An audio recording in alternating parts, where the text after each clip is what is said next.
So I'm Graham, and I want to go to Mars not only for the adventure, but I want to go for the challenge. I want to help humanity reach the stars and to reach our full potential.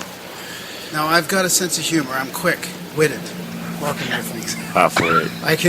I can make groups of people laugh. If you want an example of my sense of humor, just go to the Grimerica Show podcast and listen to that for a bit. Now, I'm the perfect candidate for Mars because I'm fit spiritually, emotionally, and physically. Yeah. We supported the show. I'd be less sick of podcasts. The Blubbity Blah. Hey, we got a super chat.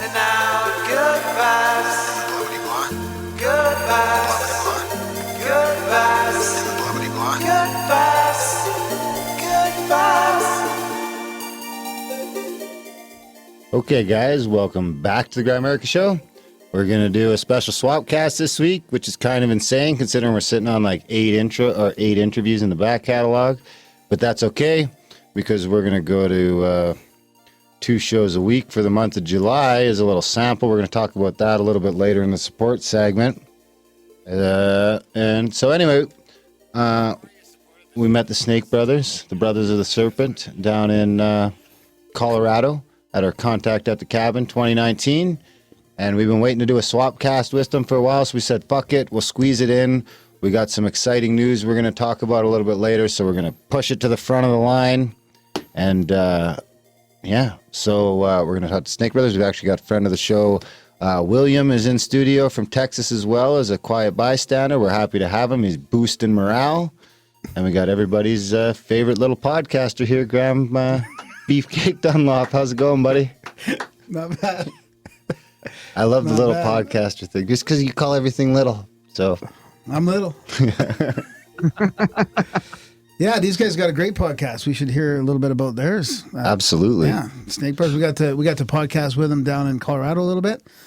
Well, one of the reasons these guys, they helped out big time with our trip. One of the reasons I wanted to have on the show is so that I can try and convince all of our listeners to head over to their website and take a listen. And see if I can convince Russ to go to Libsyn. I think it's working, bro. Keep trying. I'll break through eventually. I should start getting a pay cut from those fucking guys. For Libsyn? Yeah. That's our hosting service, right? Yeah. And they don't give me any money. They're just good, and I'm friends with Rob, and it's a good situation. We're on Pandora now. Actually, I think we got kicked off after like 2 days, but that was probably because of the vaccine show. I've been meaning to even email Rob about that, actually. Yeah. But something tells me that was it. That's okay. Yeah, that's another thing we can talk about tonight since this episode is coming out. It's Wednesday right now, June 26th. And there's been lots of news about censorship and Google and YouTube that we should probably talk about. Absolutely. See if you guys are concerned about that, being down in Texas. And we are definitely concerned about censorship. Are you less concerned because it's Texas? I don't know. If we haven't been anywhere else other than Texas to find out if we're less concerned. Yeah. To us, it seems like Texas is like its own fucking thing. Like, and it's big. Yeah, like even like it's its own big thing. Yeah, and it's just like whatever, man. You guys do what you want. We'll fucking leave this thing in a second. Like if you guys look at us wrong, we're out of here, and we're taking our oil with us. Yeah, that's right.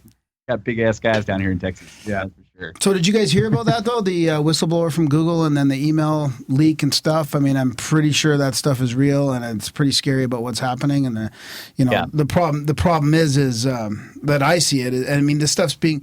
So Veritas put a video on YouTube about it, and then he also that video went on Vimeo, and they got taken off both of those platforms. I think Darren, what were you reading to me earlier about the Vimeo one where it's hateful and what was the other wording? Yeah, defamation. It's hate speech.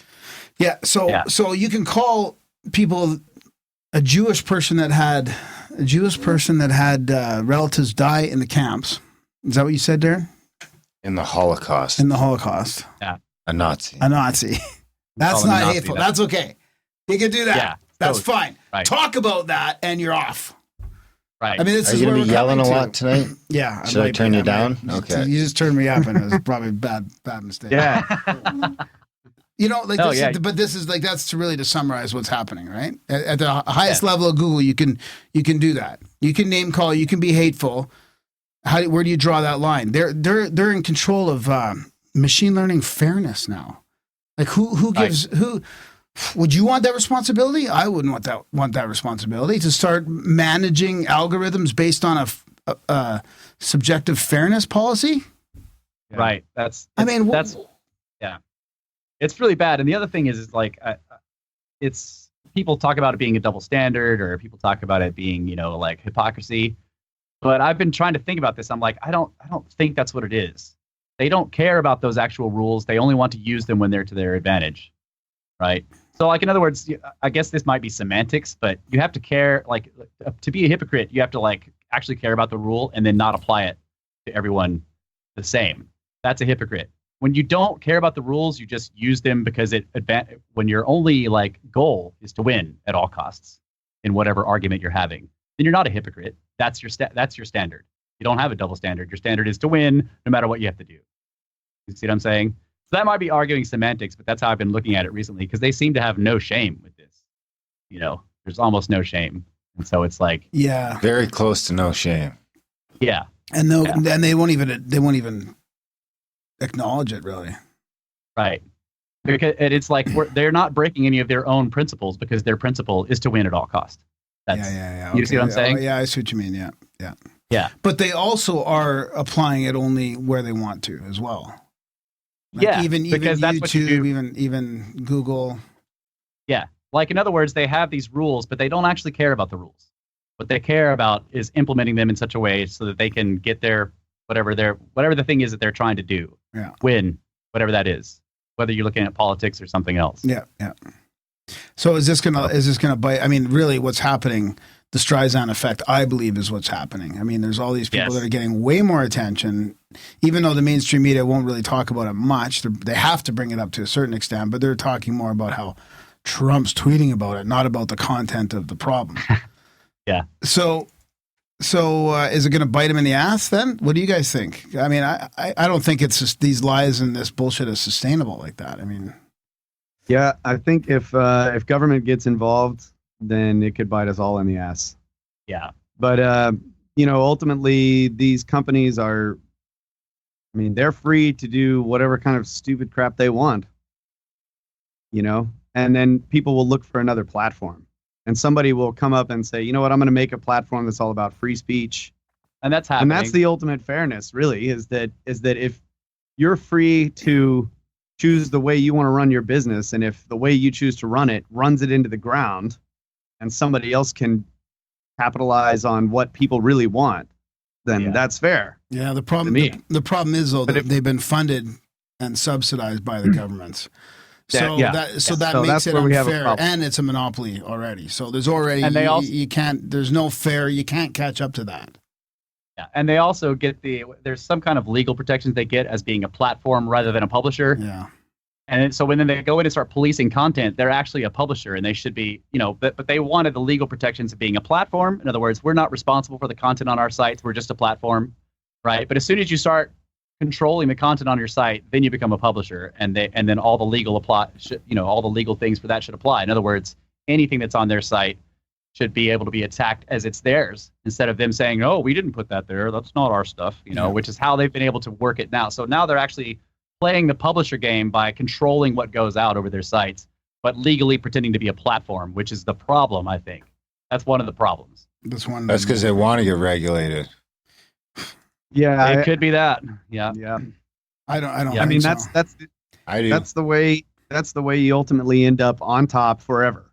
Yeah. Is that once you're a big major corporation that runs a very large part of your industry, and then government gets involved, you've got enough money to pay for lobbyists to get the types of rules in place that will prevent newcomers from getting as big as you are. And then you're set. Corporate. So it is dangerous. Forever. What's that? But corporate missionary. But is that worth, if they follow the U.S. Constitution on free speech and stuff? Is that worth it for us as a society? Depends how fucking broad the hate speech definition gets, Shorty. Yeah, baldy. There is no hate speech in that. That's the point. Isn't there? If red shirt. We're in Canada. You better watch it. Is there no hate speech in the He's USA wearing a yet? red shirt. I gotta get away with it. Oh no, they talk about hate speech and hate crimes here all the time. So And is I'm- hate I'm speech a very- thing, though? Yeah, they Can talk you get about. I mean, charged with it? I haven't seen no. No, Okay, I I haven't think seen so. that, but people have been destroyed, Yeah. socially Yeah. for it. Yeah. But so far, there's no legal recourse to. But they seem to be pushing towards it for sure. Here you can get charged for saying shit. For saying Right, hateful like shit on top of saying other shit. Like you can't deny the Holocaust. Yeah, But Or how you- come? But how come calling somebody a Nazi that's not a Nazi can't? How come that doesn't fall under that category? That's what I don't understand. That Well, seems that's kind of pretty what Russ was hateful- saying. Is that Pretty Yeah, hateful. they to me. they use the rules when it advances their agenda. right. No, but I think it doesn't. It barely doesn't meet the real hate speech rule. That because I don't think a Nazi's a protected class. So you're hateful Okay. against a class that. Well, but if they're not, or you should be but hateful. if they're not a You're Nazi, hateful to. Then it's not hate speech. It's just wrong speech. Yeah. There's wrong think and wrong speech and hate speech. Right. it's too confusing. That's a good point. Though. I Well, the can't trick keep up with is- this. The trick is not to fall into the trap of saying, hey, if I can't say this, you shouldn't be able to say that, because then that just becomes, you just fucking bury yourself. Well, that's why right. it opens up to trolling, right? Like if we have people in our YouTube chats or somebody. That's different. The YouTube chats aren't free speech. That's like the Grimerica chats. There's other forms, right? I decide. Where If you do fucked up shit, you're blocked. You're out of here, buddy. But I think Graham's point is pertinent. Like you were saying this earlier, that like making all these certain things or ways of thinking or ways of talking or whatever be wrong socially opens people up to trolling attacks because people can make it appear like they're that way when they're not. That's what I'm saying. Exactly. That's a good way to articulate. Oh, they it. can even edit or your even shit or even together. accuse you for something that you're not, and then all that. By the time the backlash is over, it's too late. Graham's especially concerned because there's a couple questionable statements in the back catalog. You think? Oh yeah. Oh yeah, man. Guys, I'm back catalog, waiting for it. Like in a couple years from now, You're when gonna shit get really burned way takes worse off, than me, man. you're gonna just like bam, fucking abos, motherfucker. Lawsuit.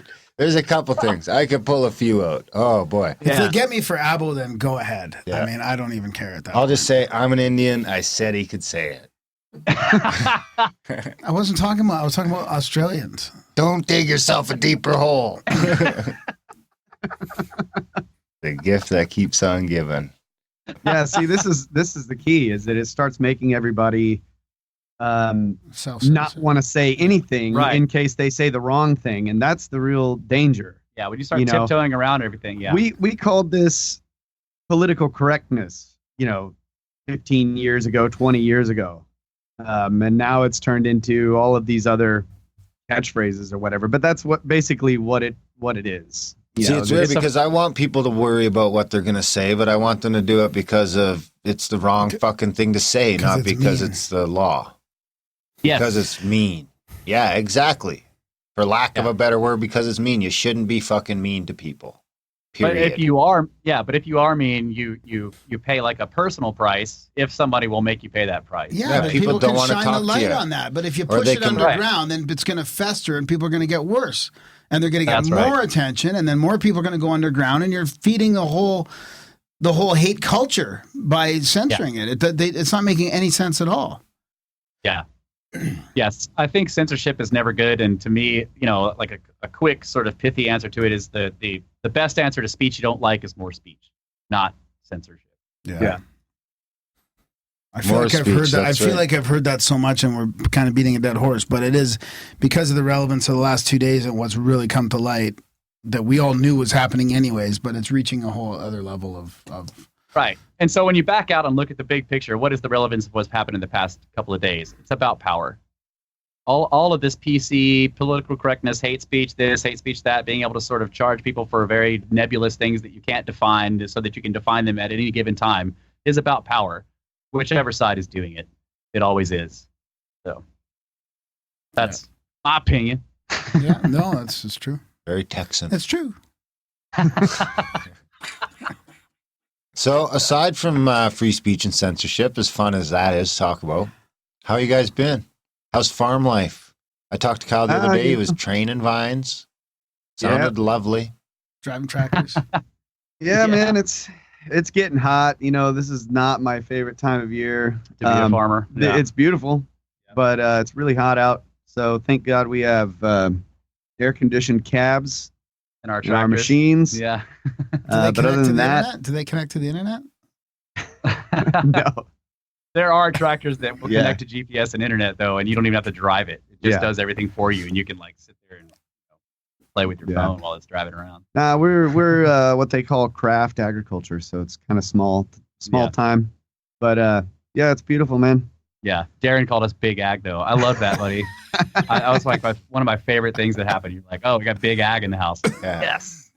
Big ag pushing the Shilling glyphosate. for glyphosate. Yeah, we won't get into that. We don't want. Yeah, we won't throw you under that bus today. We'll save that for next week or next show. Next show. But yeah, contact at the cabin. Did you guys have fun? Was it worth the trip? Oh man, man. it was awesome. Yeah. Loved it. It was a life-changing, amazing thing. Yeah, I we can't- really appreciate you guys putting that on and taking us in like family. Yep. It was, You know? it was phenomenal. Can't wait to do the next one. Yeah. Yeah. Well, I mean, we were going to talk about that tonight. I think, right? What do you think Yeah. we should do? I'm down to talk about it. Yeah, All right. we're planning. Well, I've Right. already. Yeah, I'm gonna. I think we're gonna open up ticket sales pretty quick, right? In the next Oh yeah. the next couple days. Yep. And so this episode will come out. I mean, there's some people listening live right now, but oh shit, I didn't start the radio station, motherfucker. Slacking on the job. There's some people listening live now. I just interrupted some previously recorded program. We do got to sort that out one day. But anyway, we're going to start selling tickets right away. We've already got a bunch of people on the wait list, and we've got a couple some talent procured, and we've got a plan. So,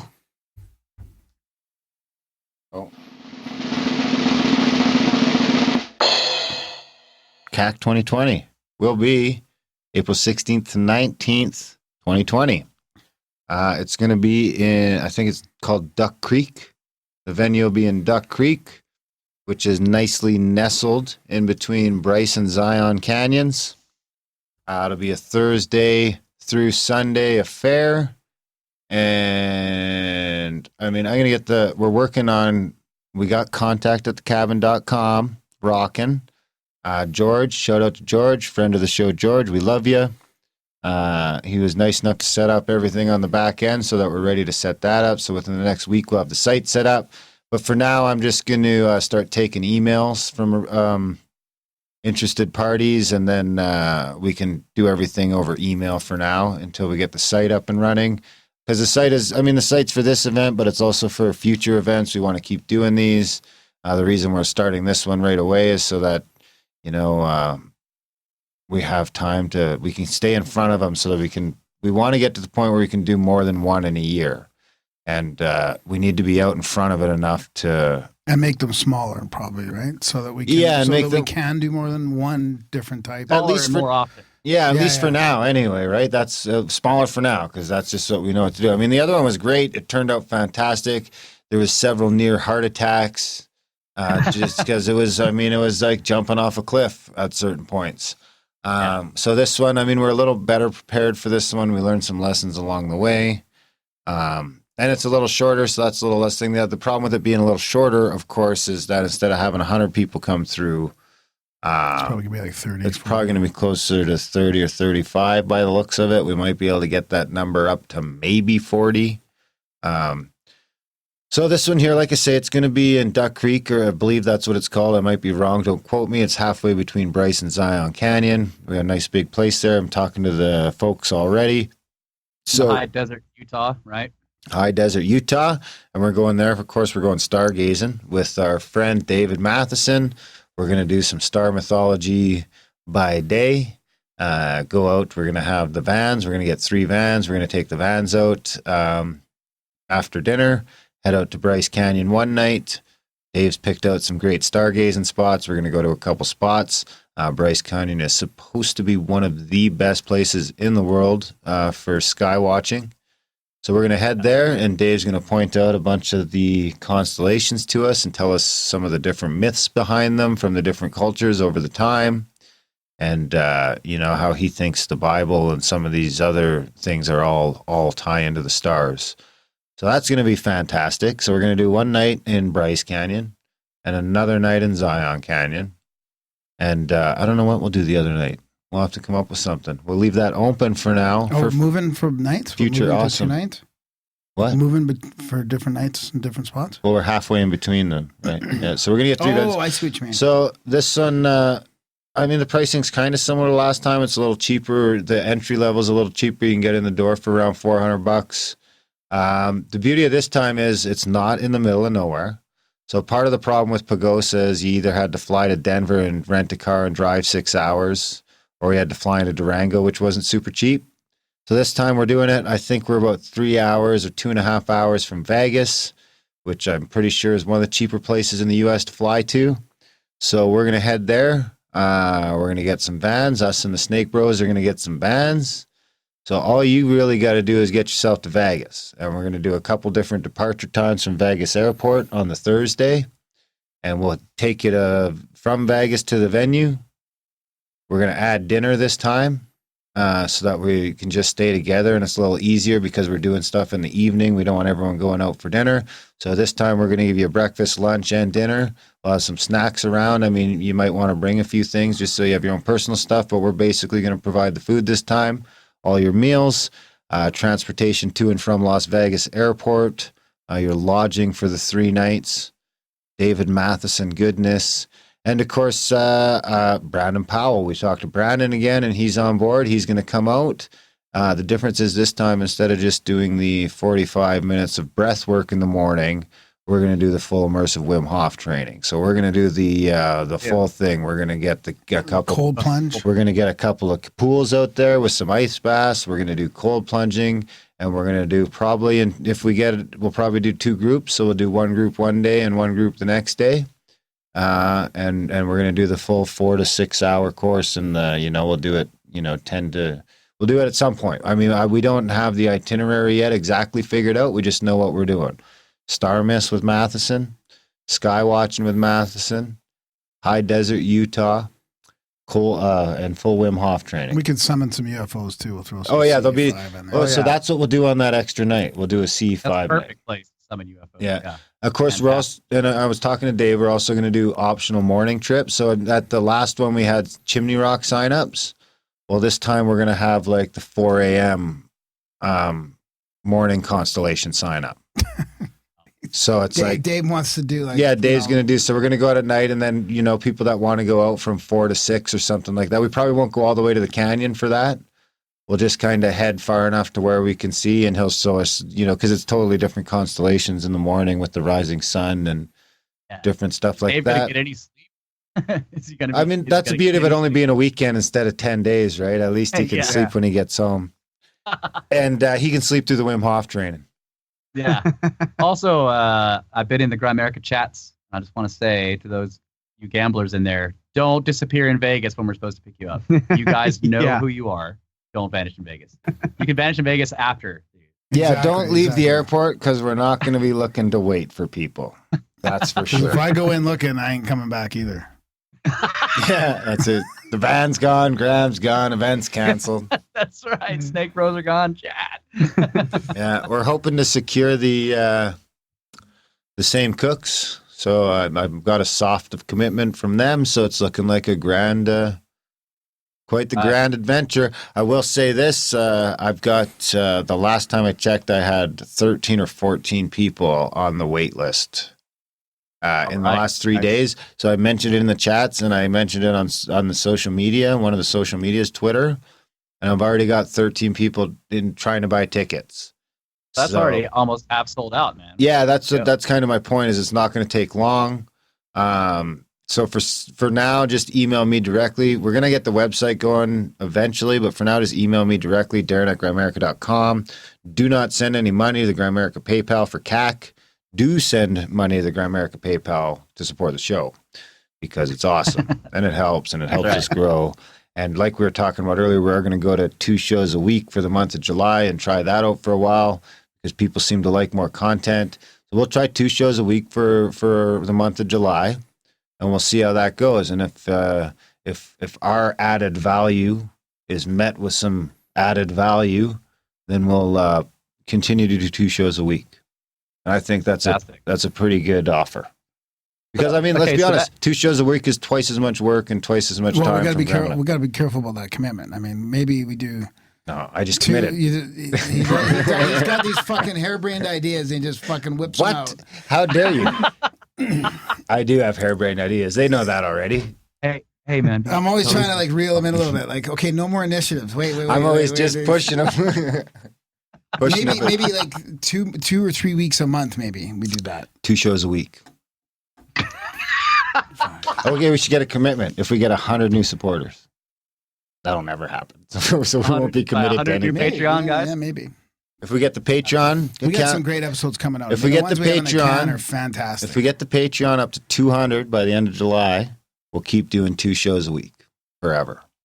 It sounds like a fair deal. Take it. Jesus. Just committed to you. Graham just wants to punch me right now. I'm the one that spends fucking hours reading books and researching every week. He just makes sure the YouTube stream is running. And sometimes not even that. He doesn't even put the radio station button. Are you going to edit are you editing this show and uploading it to Libsyn, I guess? No, it's a lot of prep work though. Like you got to be careful what you're... Graham, I totally feel you, bro. Kyle does the same thing to me. Like, I do a ton of research for this show, and he's like, bro, come on, let's get in the studio. And I'm like, ugh. Just go for it. Slow down. He's like, come on, man, it's easy. I just go in there and it's awesome. I'm like, yeah. We were talking about that a little bit. We wanted to hear each other's process. So how do you guys do it? You guys do it very organized. We were asking you if you have like an outline. Do you think meeting in Vegas is a problem? It might be. Still not done with this yet. Well, Bill just texted me, and he's like, Vegas is going to be a problem, man. I'm telling you. Yeah, that's what I was saying. They know who they are. Well, I don't give a fuck because I'm not interested. I'm like going straight from the airport to the dispensary and getting the fuck out of Nevada. Yeah, so look, if they go to Vegas and they disappear, they've already paid, and we don't have to deal with them. That's right. Yeah, perfect. Yeah, because Salt Lake City is a way farther drive, and then there's no dispensaries. I mean, we got people coming from Colorado and Cali, but I want to hit the dispensary. It's a thing. The thing of mine. Yeah. When you go. So anyway. don't disappear into don't disappear into the dispensary. So we're going to keep it in Vegas. Don't fucking disappear. Graham. Graham will be good. Don't send me looking for people. I'm telling you. Who's going looking for people? I'll end up at fucking Crazy Horse 3 or something like that, you know? I'm not a gambler at all, so I'll go look. Russ is the go looking for people guy. Okay. Yeah. Oh, throw me a little dice. A little bit. He has been known to throw a little dice. We got to pick up Kyle shooting dice down on the strip with his shirt off. Freaking throwing Sit down and win my shirt back. It's all good. All right. Could totally happen. See, I've been listening to your show. Actually, the first show I listened to was in your caves thing, and I was like, oh my God, how is these guys' audio so bad? Yeah, that was in the cave because we had terrible internet connection here until yesterday, which we got. Yeah. We just got it yesterday. So Good whenever we timing. need a good internet connection, we went to the cave, and it sounded like a cave. So sorry about that. Is it a Quonset? It's actually a really nice building. Yeah. Really? It's on the ranch that we work on. Yeah. It's a guest house. Huge 25-foot high ceiling and tile columns floor and yeah. Oh, so you can't even hang sheets around. You have to like make a fort. Right. Yeah. We'd have to build a couch cushion fort to make it sound. Yeah. Yeah, but we won't need that place anymore. So Yeah. we're good to go. You're dialed in. Internet's great. I remember when we first got internet in the garage. Remember? We tried to Garage? Skype. And, yeah. What do you guys call them in Texas? Car Is that holes? what you guys call it? Carport? I stole that from The Simpsons. I But think did you it's say garage? garage? Yeah, Garage? we call it a garage. Garage? A Garage. garage. Yeah. Very French. Garage. Well, I'm Canadian. We're Right. So we're why are you saying bilingual. garage? Garage. What do you think Metallica's album's called The Garage Days? Maybe it is. It's the Garage Days, man. All right. Nassau. So what do you guys do? How do you do your show? Outline, like you're pretty organized for just winging it. Well, thank you. We do wing it though. It is I mean, It's totally winged. yeah. There's some prep work. So I do a lot of prep depending on what kind of show. Sometimes we just come down here, sit down, and we start having a conversation about pyramids. And we don't know where the show's going to go. Or both of us have been thinking all week about maybe this topic or that topic. And sometimes we bring it up to each other like, hey, I was thinking about this, bounce ideas off each other. But we've been doing this for over a decade. I mean, like what, 20 years maybe. Yeah, probably. We've been talking. So like I would, for years, long before we had the podcast, I would be up in the tower and I'd read some book. I'd read a, David Hatcher Childress book about pyramids or whatever. And I would like, God, I got to talk to Kyle about this. So I would come down here and I would sort of try to give him a synopsis of the book so that we could talk about it because he's not going to read it, right? He's got other stuff to do. So I'd come down here. I'd be like, okay, so here's what basically the idea in the book or whatever. And then we start arguing about what was going on in the book. Yeah. But first I had to tell him what was in it. And so we just still do that with the podcast. So I'll come down here and be like, all right, so here's the deal in the book, blah, blah, blah. And then Kyle's like, yeah, but you're wrong about everything they just said. So that's the basic gist of the podcast is like we have these discussions. And really it's not, he doesn't do that. Really what's great about talking to Kyle, first of all, we're brothers. So we've been talking to each other for our entire lives, for one thing. The other thing, and I always say this probably isn't technically true, but he's left-handed. And so I'm always surprised. I always think to myself, I'm surprised at where he's coming from when he's looking at a topic. And I always equate that to him being wrong-handed. He's looking at it with the wrong side of his brain. That's why I'm surprised at where he's coming from, right? Now that's kind of a joke, but he does have a perspective that I would never think of myself, like not even close. I don't even come close to it. So I've always loved bouncing ideas off of him because what he comes out with is out of left field, like literally, right? He's left-handed to me. So when we have these conversations, it's so it just expands my ability to think about the topic so much because all of his ideas surprise me, and I love that so much. I could say that. It's a simulation. Wow. Wow. So, but Kyle, you. So anyway.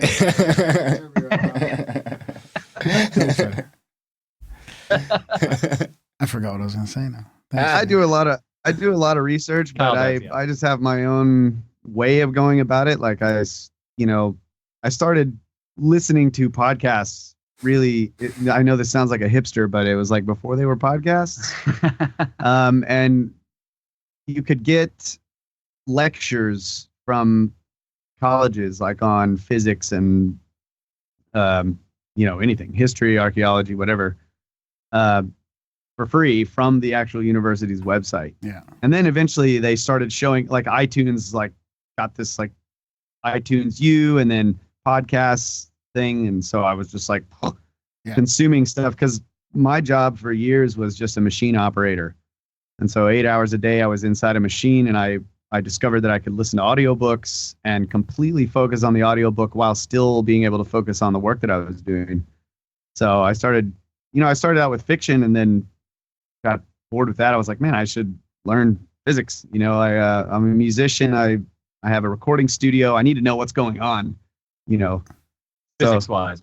Physics-wise. With the instruments and stuff. And once I started going down that rabbit hole, that's when I feel like we really started having more interesting conversations, I think, because I would kind of like put everything through this lens, this world that I was building in my head about how the universe works or whatever. And then, he was going off on these human origins topics. And so I started doing that through audiobooks and podcasts and whatever. And just continue the conversation. So if he gets into some particular topic I will typically start researching it on my own, just branch off into various aspects of it. And then when I'm listening to him tell me about the particular research he's doing, I can come at it from these other angles and analyze some of those things. So that's like the way I handle it. But yeah, I remember from when the podcast first started, like I remember listening to, and I was surprised at how many there were out there for free right away. Like in 2007, I think. I think it was 2007 when I started listening, or 2006. And already, like, anything you wanted to learn about for free was just there. And it was just like that. So I started down that. And I had a job for a while where I could just listen to audiobooks and podcasts all day long too. It was fantastic. So I totally get that craving to learn stuff. So where'd the name Brothers of the Serpent come from? Well, back to you, Russ. So there's first of all, the serpent is an ancient symbol of knowledge, right? So you'll see it on the caduceus. We still use that symbol now for health. You see the staff with the snake going around it. That's the caduceus. So the serpent there has always been a symbol of knowledge, at least in ancient civilizations. Okay, and so then these legends about and I mean, Graham Hancock talks about this. William Bramley talks about it in his book, Gods of Eden, that there's this idea of a secret or a monastic brotherhood whose job it has been throughout the ages to carry forward knowledge through cataclysmic periods or times of turmoil, to save it and then re-inject it into civilization, or re-inject it into humanity when the time is right. And so because of this, and again, this is legend, but because of this brotherhood, this is why we see the explosion of civilization in Mesopotamia out of nowhere. Egypt just shows up fully formed practically right at day one. Sumer shows up fully formed right at day one with writing and everything. And I mean, they do have precursors, but the jump is so enormous that it's like there were this group of people and this brotherhood shows up and it just injects this knowledge into them, and then bam, you have this fully formed civilization. I wonder if that's the same thing Randall was talking about at CAC when he was talking about like 1,000 years ago when the Chacoan culture created all their structures, and South America and the cathedral building all happened around that same time. Is that something similar? Do you think it's the same thing? Yes. I think it is. Yeah. Yes, that's the idea. Is that it's that what we're looking at are the fingerprints of this, whatever they are, this group that has been, and that may be tens of thousands of years old. If you look at like the pyramid texts, for example, they talk about their civilization having ties back to goes 30 or 40,000 years ago, or even longer. The King's List of Sumer, Egypt, right? So one of the names for that brotherhood that's just been given to them sort of is the Brotherhood of the Serpent. You think they're pissed off that you're taking their name? Well, that's why it's brothers. Yeah. Who cares? Brotherhood, right? Yeah. Right, yeah. So it's a play on words of that name, right? Because we're brothers and we love that idea. And we're trying to uncover we're actually trying to trace the fingerprints of that, in part, we're trying to trace the fingerprints of that monastic order and what secrets, how do they do this? How do they carry it across? When do they start? Right. Also, we were talking about this the other day. Enki, the ancient Sumerian god, the one that was the brother of Enlil, who was the sort of the lord of the sky.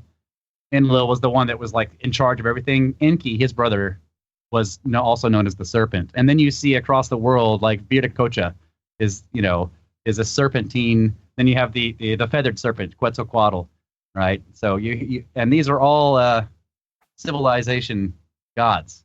Yeah, knowledge bringers. They show up and they just in the midst. What? There's also Mother Ayahuasca too. I mean, there's also a very spiritual significance to that too. I mean, people see the snake during those episodes. I was going to mention that because I've heard of the staff and the snake being described for masculinity and femininity before as well. Yeah, could be. I mean, that symbol has been used since at least ancient Egypt, that caduceus. So. And you guys would be brothers of the feminine. Thanks, buddy. They'd be sisters of the serpent. Yeah. We actually have some of our good friends, like they'll say that. Like if we mess something up, they're like, I'm gonna start calling you guys Snake Sisters. Yeah. Yeah. Freaking Snake Sisters messing that stuff up. I love it. That's fantastic. So what about you guys? Let's turn the question around. How did you guys get started podcasting together? Why? How did that happen? We met at work and we were introduced like you guys should talk to each other because you have similar interests.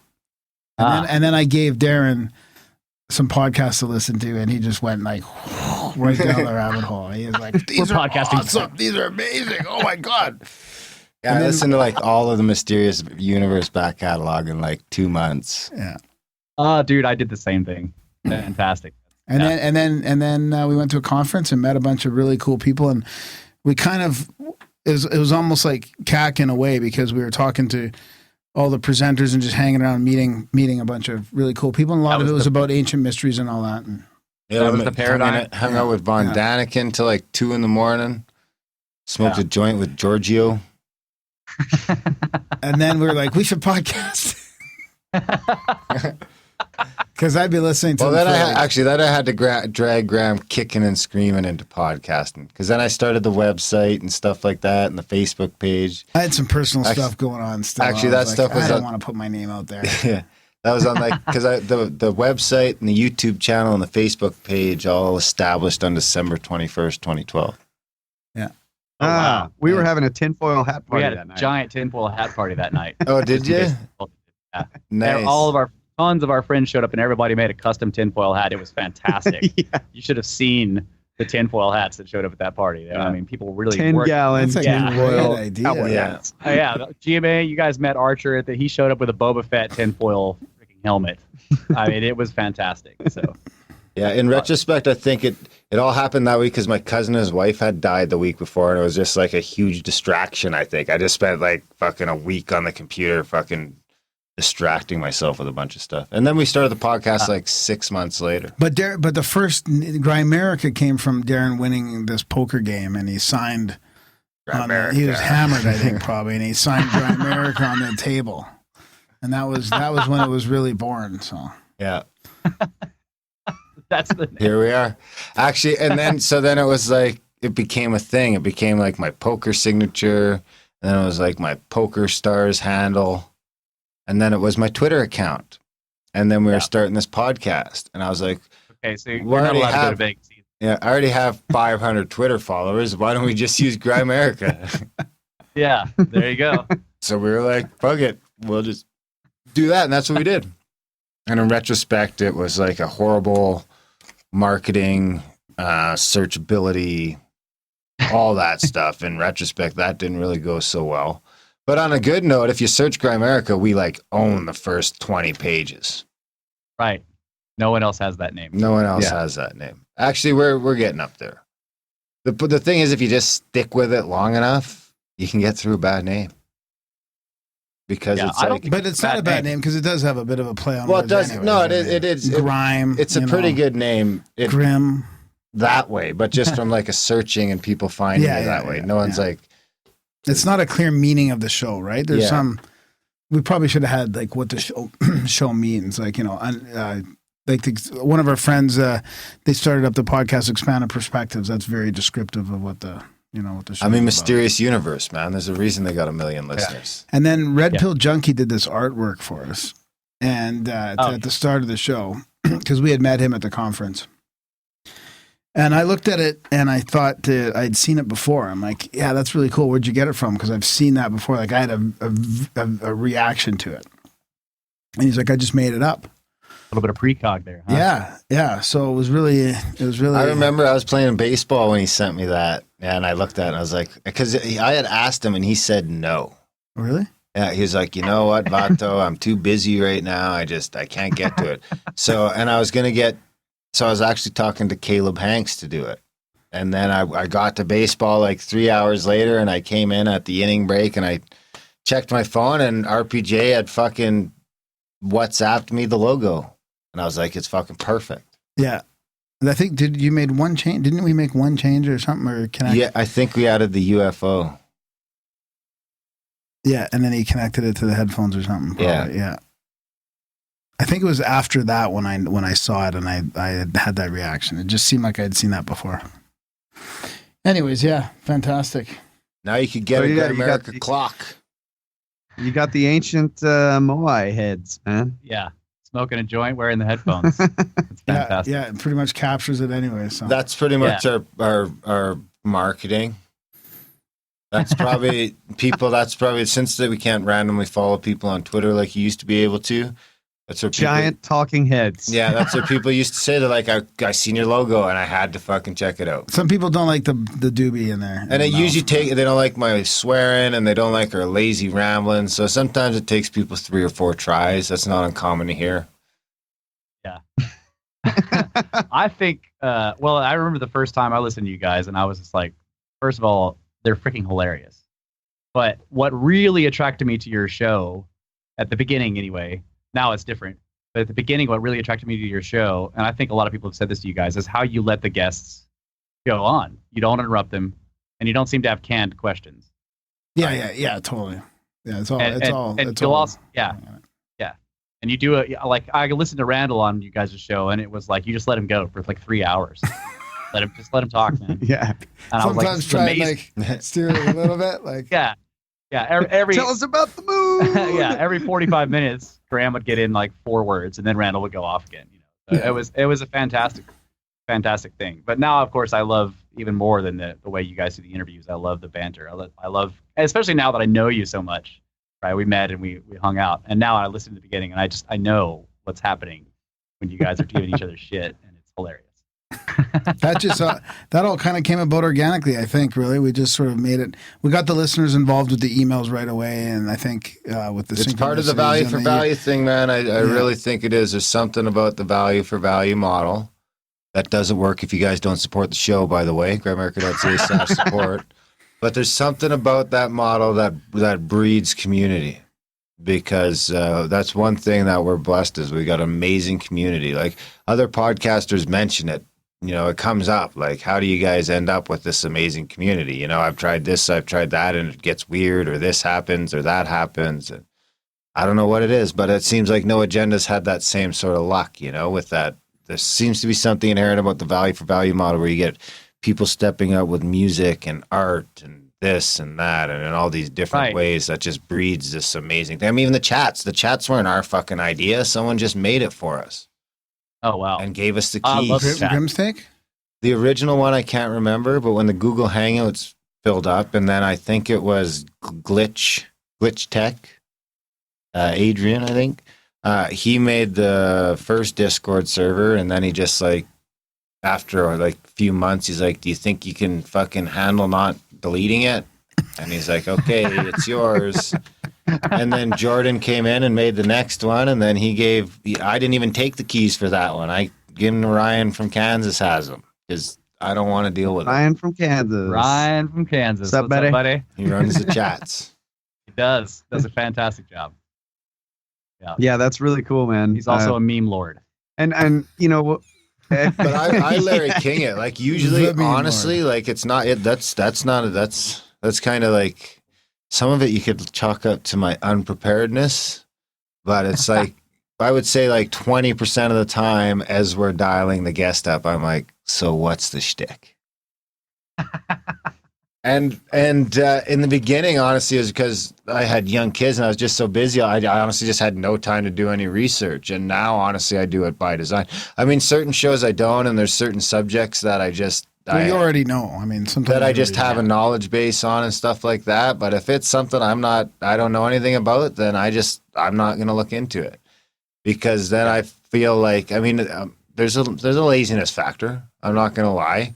But at the same time, it's like that approach that I can ask the questions for like 50% of the audience that has never heard this before either and isn't going to read the book, right? Well, and I'm preparing, so I mean, it's not like we're both unprepared. So it does play off each other a little bit. Where usually I've read or listened to the book or listened to podcasts or watch YouTube or I do. Usually we record Wednesday nights. By Friday, I'm figuring out what I need to research all weekend for the next week kind of thing. Yeah.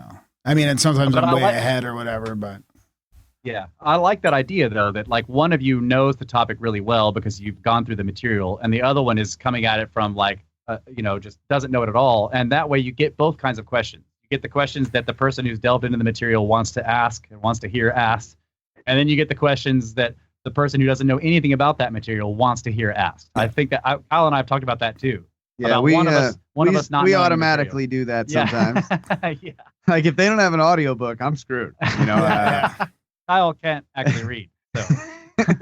Oh, dude, I put PDFs. I put PDFs into the voice reader. Like I go, I copy blogs into the voice reader. I just put whatever content I can into the voice reader and do it that way. And because I do that, I can actually get through a lot of material that Russ won't read. Yeah, right. So I've like entire ancient texts. Yeah. The funny thing is, I think I've listened to like 82 audiobooks in the last like 15 months, but none of them were for the show. No, some of them are. Of course they are. They help you and you're on the show. We've had authors on. Well, yeah, because a lot of times I'll listen to the book and then I'll start seeking out the author to have them on. Yeah. Right. So the Scott Adams show that I just that we. No, that's exactly. Yeah, exactly. That's how I got turned on to Scott Adams. Yeah, because I read his book. How to Fail at Everything. How to Fail at Everything and Still Win Big. And once I listened to that, I was like, I tried for years to get that fucking guy on the show. That's what I'm doing right now with Brene Brown. I just fucking email them once a month, and they'll get sick of me eventually. They're like, fine. They gave in. That's what happened with Scott Adams. Eventually, finally, he's just like, fine.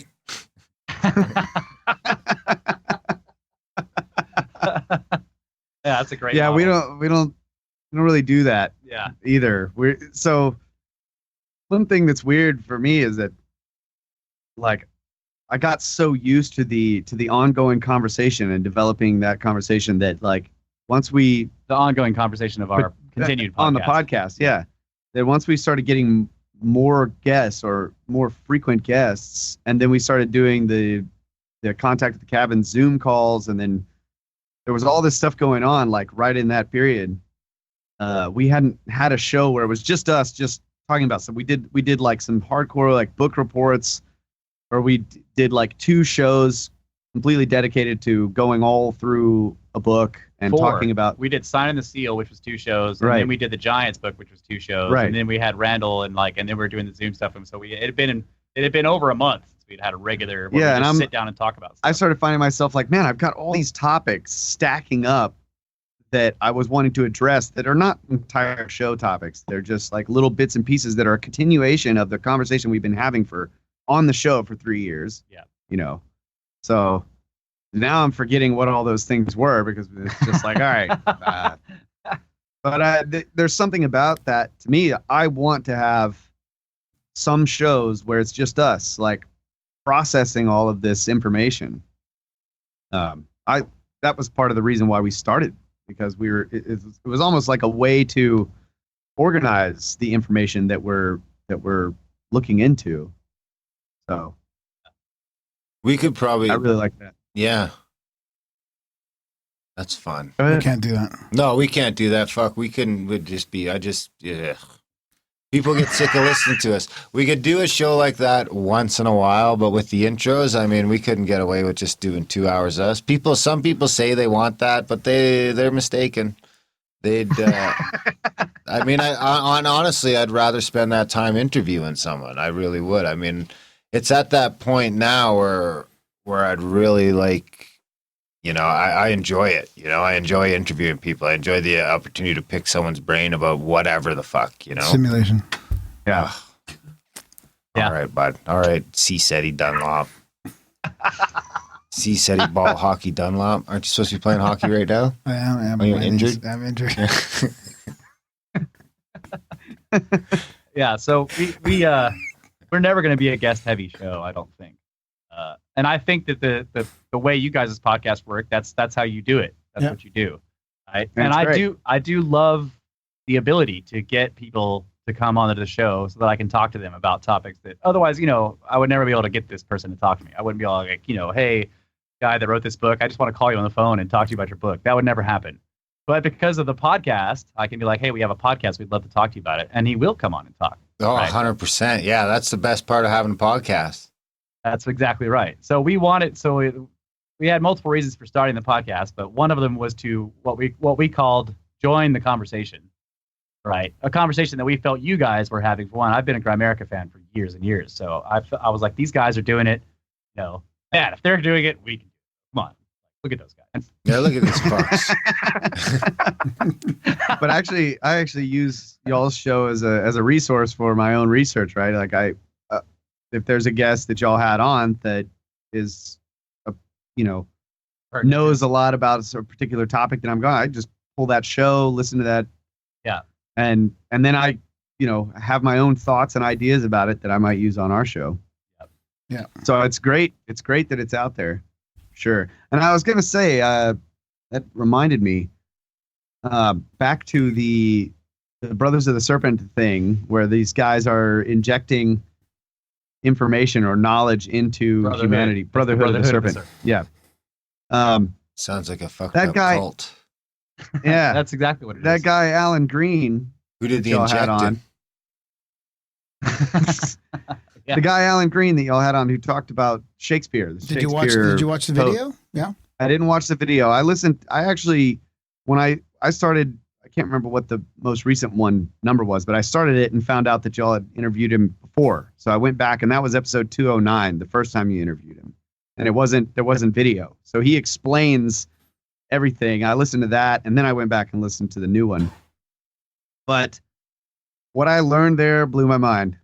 But that guy, Shakespeare, I think, was doing that same thing. He was encoding all of this knowledge or information into his plays. I mean, his plays are about, ancient civilizations. It's mythology. It's got gods and goddesses and all of the, mythology of all this stuff in there. And he's rewriting it and encoding that esoteric information into what at that time was modern day life, or something that modern people would latch onto and want to tell the story again. You see this happen over and over with esoterica. It's like Christianity, for example. The Bible has all this esoteric information in it, and the story is told in such a way that people of the time want to repeat the story and pass it on. Right. So so many legends and myths. Yeah. So the hidden information gets continued on by people who aren't even aware that it's there, and so that it can be picked out later by somebody who maybe is initiated or what have you. Yeah. So Shakespeare was basically doing the same thing. He was just doing it again. And now look at what's happening. Like, he's the greatest literary, writer of all time, and his stories are being told over and over and over and over in so many different mediums, and the esoteric information is embedded within.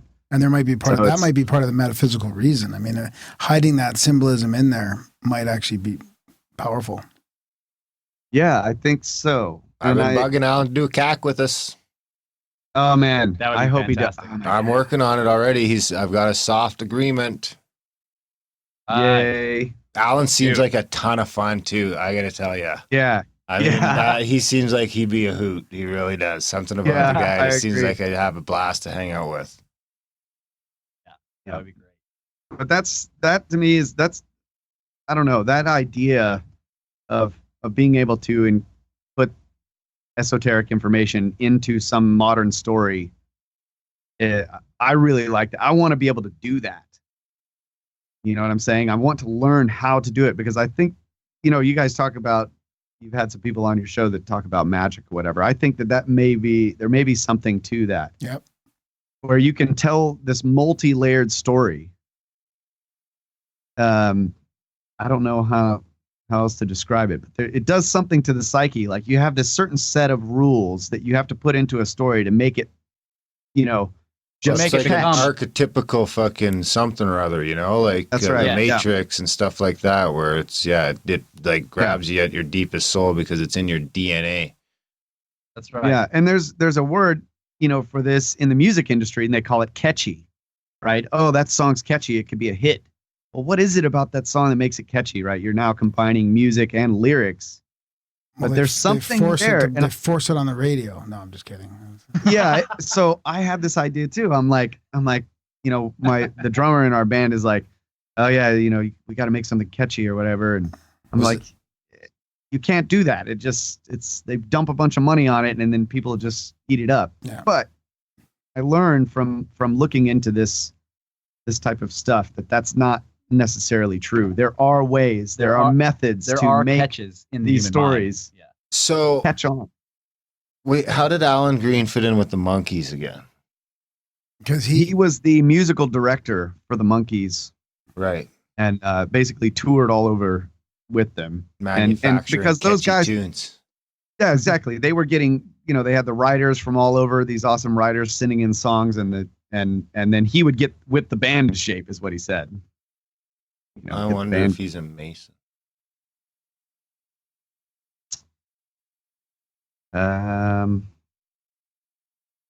Maybe.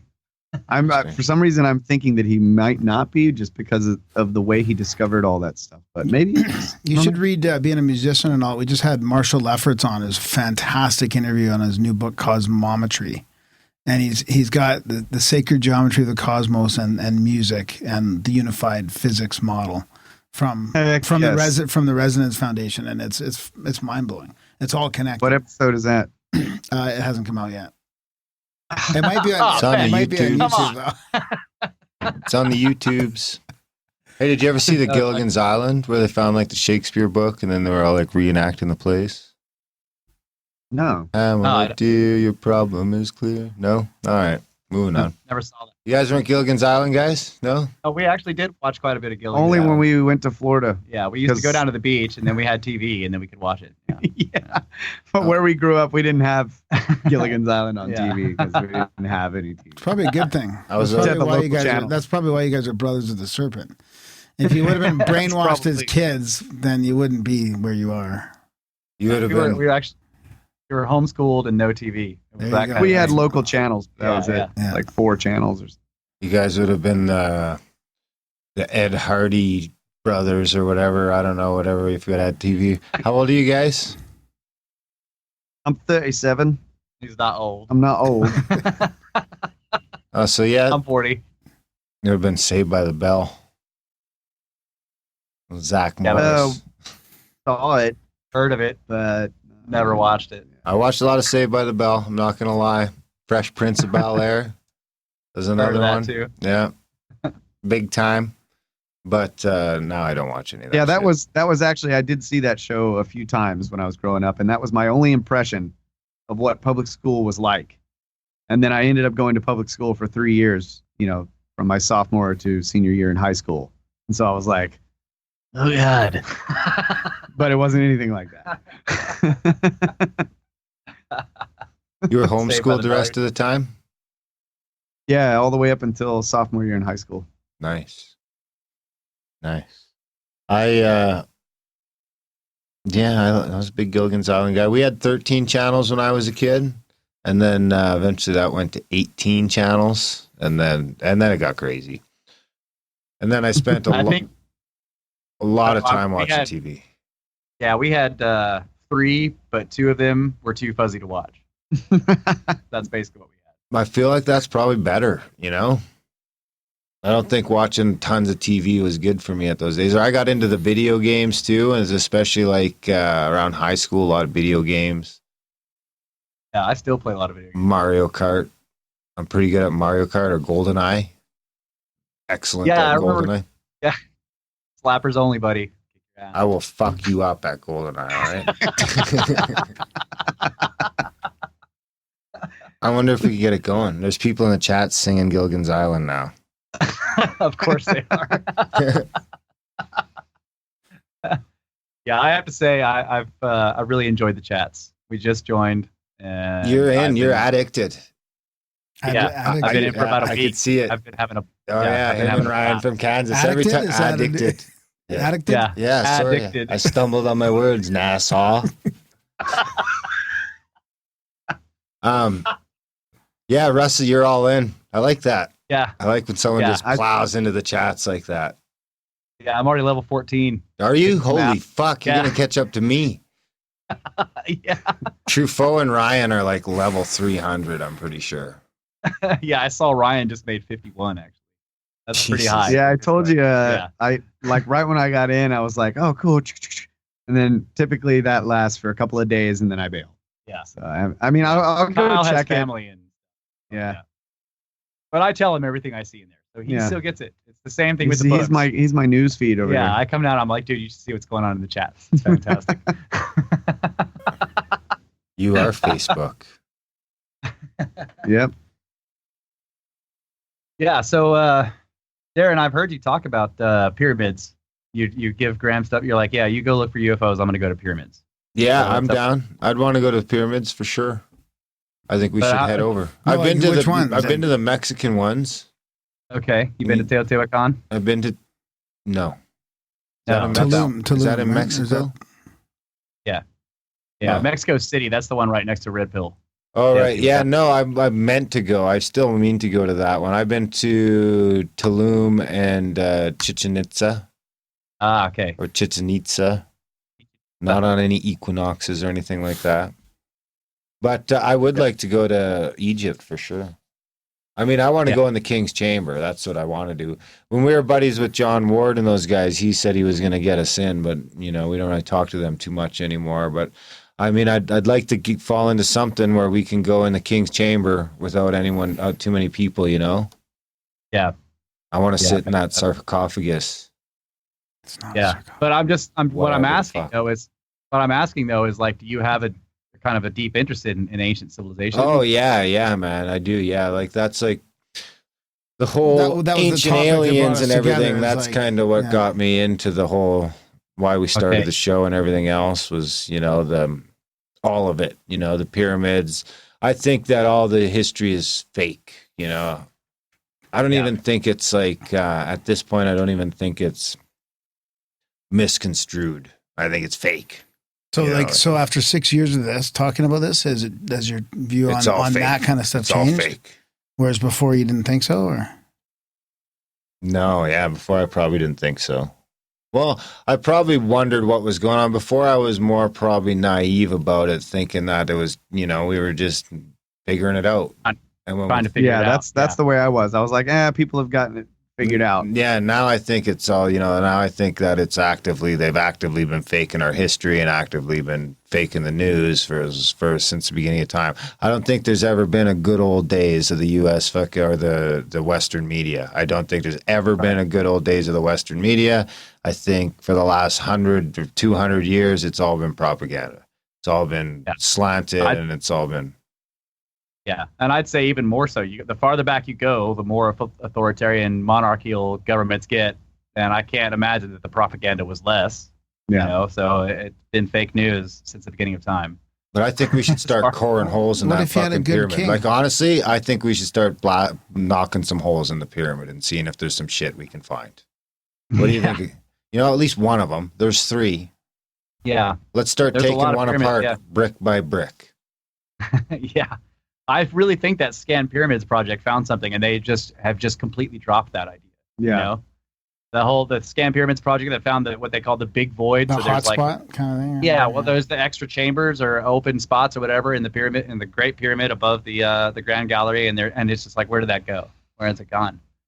Well, whatever Basically, the happened with Von Daniken's robots? He sent up the air tubes, and they were going to open the door, and then it came to another door, and then Yeah, we Or did. Gantenbrink, yeah. Yeah, Ganderberg. We did deep dives into that whole topic, and he actually what's really strange about that, you talking about how it's fake, how the story is fake.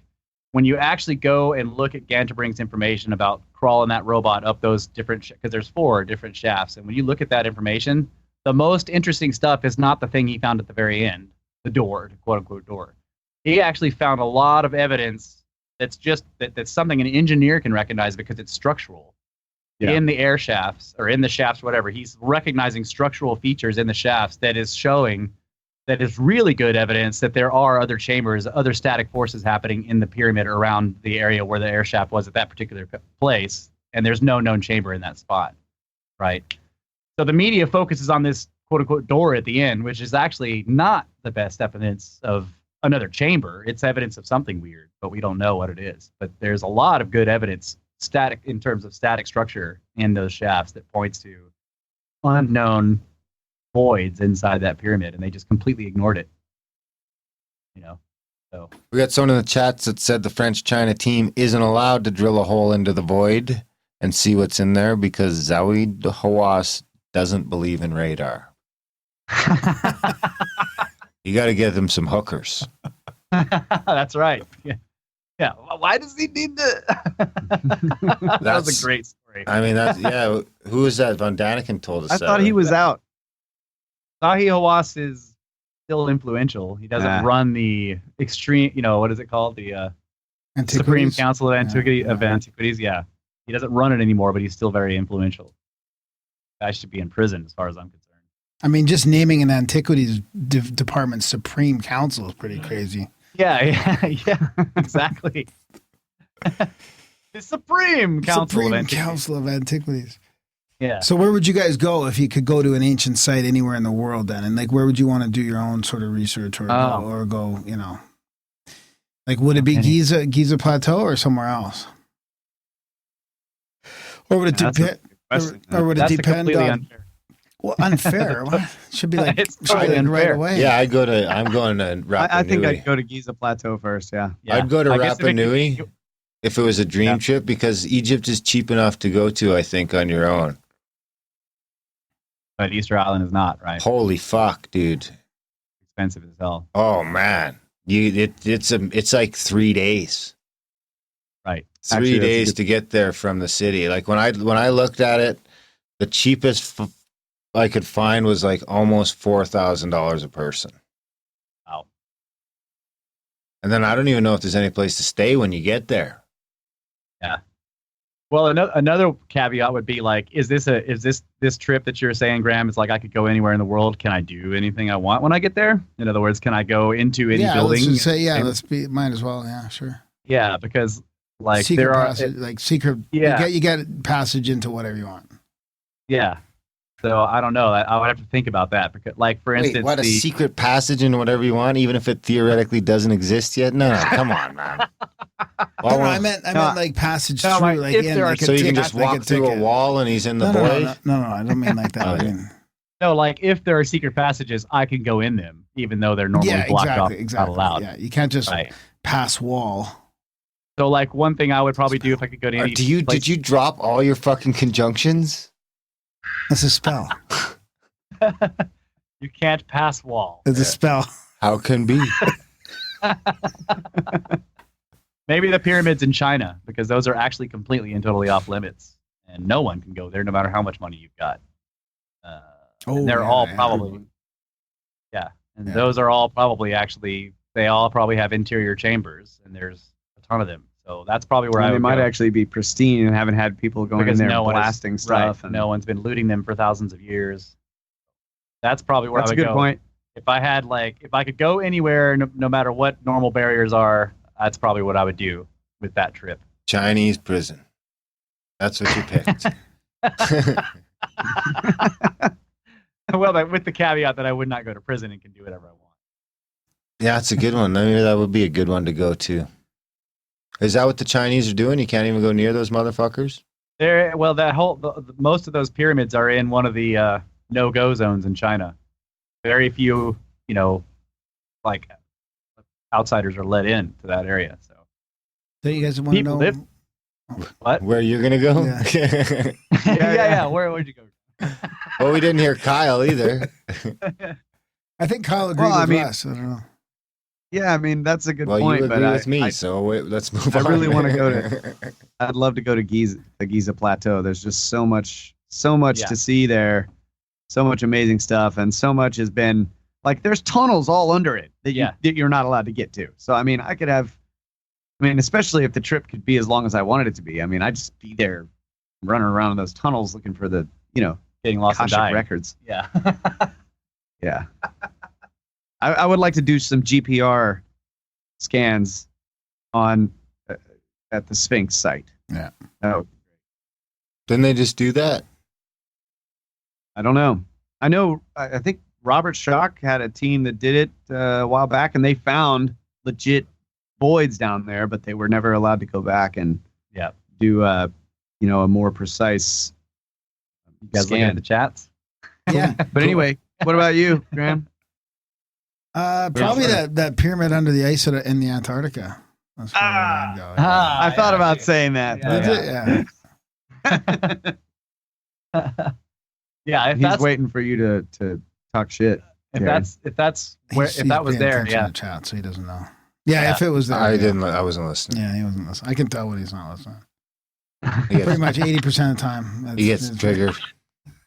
It's pretty easy. You look like you're paying attention, like you're just like my eyes just glaze over. No, there's some weird shit going on in the chat. Now that he's put this big TV there, I can actually see them. But somebody was talking about Zahi Hawass taking bone marrow from the little baby skeletons, and he's going to live till he's 159 or something like that. So. Yep, sounds like the chats. I believe the unfinished pyramids aren't unfinished. They were water irrigation systems and used to bring water into the city and help with the rapid drying of the area as it was turning into a desert. That's I think Ian Gifford. There's a big thing they call the unfinished pyramid out there that I've done a lot of research on, and it is a fascinating thing. And I think he's right. It was never intended to be a pyramid. That's Zayat al-Aryan, something like that. I don't know how to say the Egyptian words, but it's a huge, huge site, and that's the one they talked about on the Pyramid Code. Yeah. Yeah. It's called the unfinished pyramid, but it was never going to be a pyramid. There's no sign of any pyramid around it. It's just actually enormous construction into the ground, like he's talking about, stone channels and huge chambers. I agree with that for sure. I still think they were stashing fucking seeds and rebuilding tools for after the cataclysm and those motherfuckers. Yeah. Well, they were definitely stashing scientific knowledge, right? Mathematics, geometry, symbols. Yeah, they are books in stone. Yes. Yeah. Because they knew shit was going to get fucked up. Yeah. Well, right. where were those other ones we were just talking about with Adam Apollo, about with there's a bunch of them. Was that down in South America someplace? Those 90-ton sarcophagi? Yeah, I think that was in Peru, yeah. Oh, there's like 30 of them or something. Yeah, that's the Serapeum, maybe? Yeah, that's right. Serapeum, yeah. That's in Egypt. That's in Saqqara. Oh, is that in Egypt? Oh, yeah, that's right. That's right. I'd love to go there, too. Yeah. Saqqara, that's where John Ward was again. Actually, Archer did a pretty good presentation on the Serapeum on our show. On the episode 80, called Impossible Blocks. That's what we call them.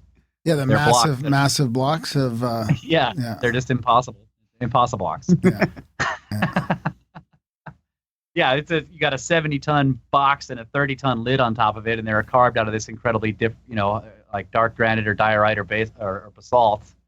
And then the precision, like Archer, GMA, our friend GMA is an engineer, and he works with precision tooling all the time, just sort of like Christopher Dunn, right? And so he did a bunch of research on that, and he came in here and did a fantastic explanation of how precise these actual boxes are, and how it's actually one of the best evidences that there was high technology, because you can't do it without high tech.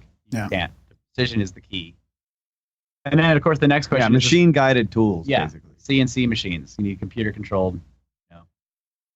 What about just a string line? Chisel. Yeah, you need your little stone hammer. Sanding block, Use a copper wire, and you... Yeah. And you get a bunch of slaves pulling on either end. You pull hard, fast. Get through that basalt.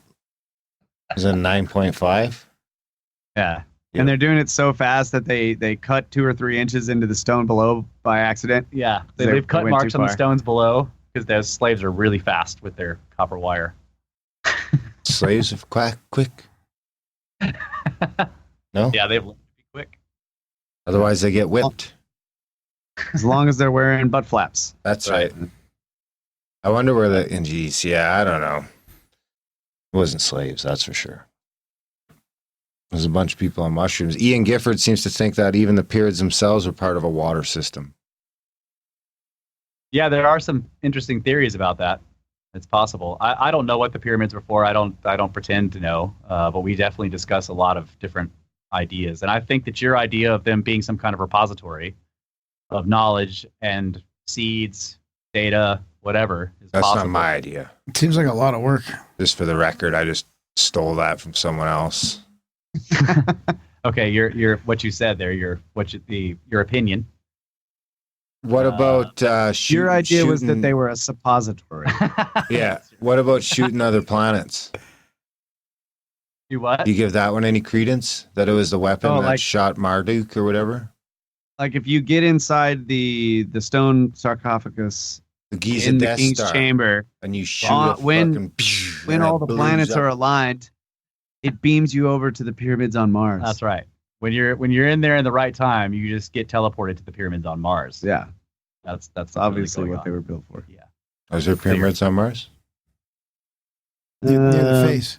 I thought the face got debunked. You it's- just yeah, said the face history is not a a- lie.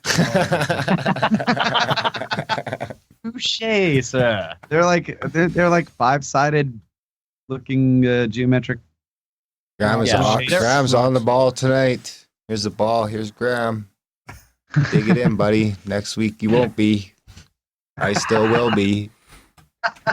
I think it was Joseph P. Farrell that said it was for shooting another planet. Hmm. So that's where we got the asteroid belt then, right? That's right. Marduk came rolling in, Yep. and Well, no, Marduk was part of the thing. Marduk was like the second Earth, and then there was the war, and they built the Giza as a weapon to blow it up, and then they took it all apart because it was just too crazy. yeah. Powerful. While they were building it, they were like, "Hey, let's That's kind what of the make it look like that Nazis were after. constellation, and we'll line it up with the river so it looks like like people that build weapons don't. I mean, why would you do that? Well, to make that kind of That's how it that's how it works, works, bro. yeah. That's- yeah, Oh, okay. it's got to be lined up with the universe to work right. Ah, Yeah. It's not a gun. It's an energy weapon. That's And that's the same technology they used to take down the towers on 9/11. so Ryan's belt is just like really powerful somehow, and they knew that. Ryan from Kansas? Orion, Oh, the Orion's belt, the constellation. do Yeah, you, Ryan, your belt is very powerful, buddy. do you guys get into conspiracy at all? Everything's 9/11? a conspiracy. Yeah, we do, but it's it's a conspiracy a lot about how history is wrong usually, and why Yeah. is it wrong, and it does it seem to be wrong on purpose. That's one of the biggest conspiracies we talk about most often. Yeah, What and then about longheads. like Longheads are running everything. 9/11 or Oklahoma City? We've talked about 9/11 on our show. We had our dad on here who's done a lot of massive construction, so we had him on and we briefly went through what he thought about the towers, and because he's built enormous Yeah, he's put up high-rise buildings and stuff. So and- we asked him about it, and What do you think? That's what I do. Well, he thinks that the actual construction style of the towers I can't remember what it was called, but it's a very not a very Massive good steel solid- beam construction. no. It's the way, so it has that core, and then it has these beams that stick out that Yeah. hold all the floors like Yeah, pancakes stacked on top of each Yeah. other, and that is a very weak he doesn't system. like it. Yeah, So a lot of the buildings that they built, the core wasn't in a core; it was the entire outside of the exterior building. and interior of the building were these strong columns. In which case, if you take a serious blow to the much smaller, like or the larger verticals in there, and you're not going to have like all the floors up here pancaking down. But in this particular style of construction, that seemed very likely to him, conducive, yeah. given the damage. The end result was he was like, there was a lot of weird stuff with the 9/11 things. Like Building 7 is very strange, and there were a whole bunch of other weird things. But he doesn't have a problem. He thought that he was like, look, I think those buildings would have come down like that, given what it appears happened to them. Does not require demolition. Right. In other words, What about if the it pass- took That's that blow, interesting. Yeah, they wouldn't have like tipped over or like all the steel. What about all the steel beams that just were no longer there when it fell? Like you could see well, when through. you You could see through the lobby without like if how many floors was it? 110 floors or whatever. Yeah. If all that, where did all that steel go? Like it would have piled up like 20 floors or something, Yeah. wouldn't it? Like it doesn't just, Yeah, it doesn't just pancake and then just disappear. disappear. Well, no, there was an enormous basement. I don't know all the answers. Oh yeah, it went down into the basement. Yeah, if you look at the construction, they had to build a cofferdam basically, right. So a lot of it fell down into there. But now but still, those are all good questions. Yeah. Dad's main thing was like, look, the buildings collapsed, and I think that's what would have happened. Yeah. But there was a whole bunch of other weird stuff surrounding the entire incident, including passports and strange things, and there's a whole lot of other stuff. 270-degree corkscrew turns into a Pentagon to the exact office where they investigating the missing money that Donald Rumsfeld announced the night before. Yeah. Yep. Good way to set money on fire is crash a plane into it. The Naval Accounting Office, where they were looking for the $2.3 trillion that Donald Rumsfeld announced the day before, then announced that the new war would be a war on waste. Instead, we ended up with a war on terror. Yep. Yeah. So there's plenty of weird stuff. We just discussed the structural aspects of the buildings themselves. And the glypho shells are pro 9/11 figures. Yeah. Big Ag over here. We're pro 9/11. Yeah. My thing is that no matter which way you look at it, it was a conspiracy. Yeah. Doesn't matter. It doesn't surprise me that people think it was a conspiracy because it was. Because it was. No matter doesn't matter who conspired to do it. Whether you think it was terrorists or you think it was a false flag or you think it was aliens, it was a conspiracy no matter what. I'm not going to decide that I know which one it is. I don't. Yeah. So that's kind of the way I would like you to decide. Darren wants a decision now. People are responsible. I didn't need a decision. Yeah, there you go. People are. It was humans. Oh, it's getting hot in here now too. I don't think it was aliens. Yeah, probably not aliens. Did you guys check your phone? Graham's trying to text you. He's been trying to get you to check your phone for like a half an hour. He's too shy to say it. I like the Joseph He's Farrell, held his phone up a couple times. I like the Joseph Farrell explanation where it's different layers of conspiracy. Yeah. The tower, different need to know layers. The towers collapsing is one layer, the planes attacking is another layer. Building 7 and the Pentagon is probably a different layer. That's right. I don't know what happened. It was all weird for sure. And I think so. One of the things we've learned by doing the podcast is we've learned that it's easier for us to explore topics if we don't go into it thinking we know what happened. Yeah. Hey, check it out. I got this. I'll play this while Russ checks his phone. Someone sent me the Gilligan Island Hamlet. I asked to be or not to be You're gonna get a rogue or peasant slave is what you There's no way Gilligan's a Island boy is who copyrighted. loves his mother's knee, and so I asked to be or not to be. So hear my plea. Well, I better watch, actually. who's that voice? It's Gilligan, but Oh, I should Gilligan? watch. We're live streaming, so we could get in trouble. Yeah. Yeah. Careful with that. The lights go out. It's okay. We already talked about censorship and we said the N word before, so the NAZI word. N-I-Z-I. NAZI. Oh, So Hey, we're hey, already don't done. We're already done. Yeah, we don't want anything to do with whatever you guys are talking about right now.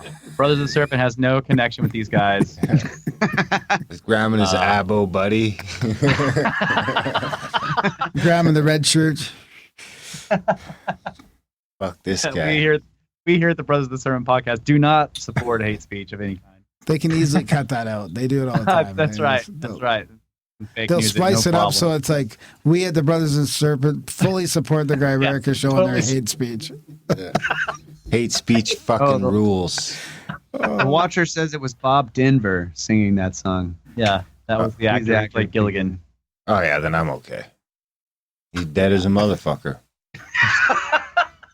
I don't think there's any Gilligan's Islanders left, is there? It's still owned by somebody, buddy. Somebody still owns the rights to that show, and they're coming after you right now. Nah. The algo would have to get it. Door at about 3, 2. We don't have enough. They don't YouTube knock on the door. They just subscribers. drive the fucking Mercedes right through the wall, buddy. That's right. You better hope they're not a take the shot type of guy. That's why I'm on this side of the table. Climb That's out why. the window.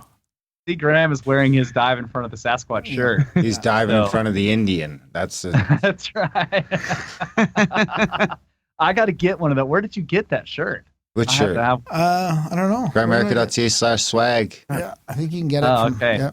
All the designs are available there, including the Justin Trudeau water bottle shirt. Oh man, that one's awesome. I don't, I didn't know that he said that, but I became fascinated with that whole topic, like freaking water boxes, bro. Yeah, water boxes. We made a Life is shirt like out of it. a box of water. So you can get all of that shit as stickers or shirts or hoodies or pants or clocks or phone And cases. you wonder if you got money, funneled from a new water box company that's supposed to be all recyclable or something, right? Right. I mean, it's some deal from China where they're getting, shiploads of water boxes. Yeah, and it's supposed to be eco-friendly, right? Yeah. And get rid of all the plastic stuff. We got new stuff going on. He couldn't remember what he's supposed to say. I feel like it was not too long ago that they got rid of paper bags because we were killing all the trees. Right. Now we're bringing water boxes around. Right. What are Made out those of boxes paper? made out of paper? Yeah. Like, Oil. At his at his luncheon, 3 days later, there's a big picture in the newspaper, just surrounded by paper plates and water bottles and plastic forks. Of Like course. 3 days after he announces the ban on him. It's like, really, dude? How fucking inept can you be? Right.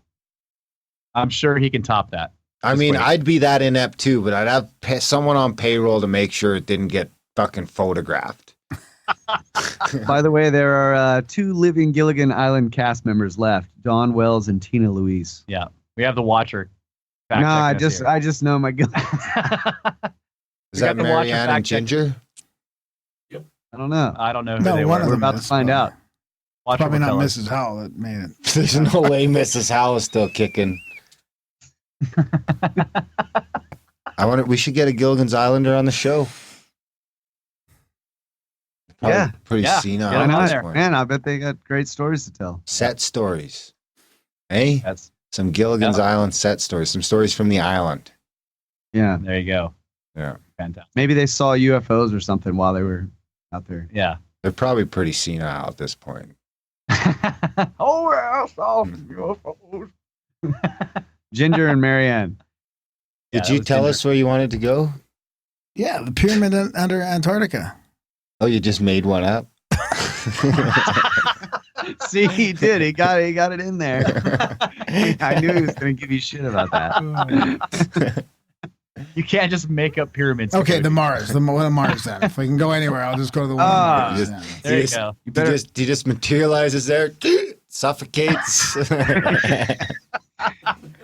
Yeah, it's a no consequences trip. Oh, You just go to man. Mars. I wish I could You remember. can't actually go to the pyramids on Mars. You can only go to a space suit. That's as close as you're going to get. Yeah. You got to get inside a spacesuit. Someone needs to send me what episode we played Graham's Mars One application on. I can't I remember. remember, Don't. I remember please talking to him don't. about that. Yeah, I remember talking to you about that at Contact. We got to dig it up again.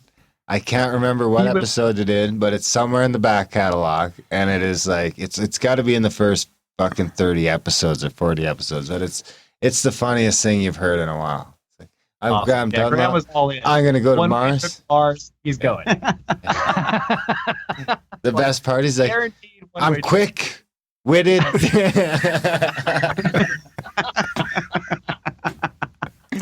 We took this picture in the backyard of him for his thing. He's like looking up at the stars. looking up at the sky. I remember that whole photo shoot. It was magical. That was the time when I wanted to go. yeah. I'm quick. Witted.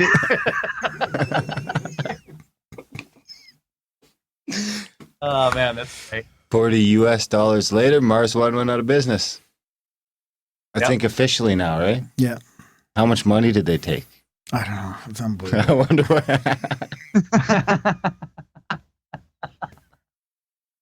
I wonder what they did with it.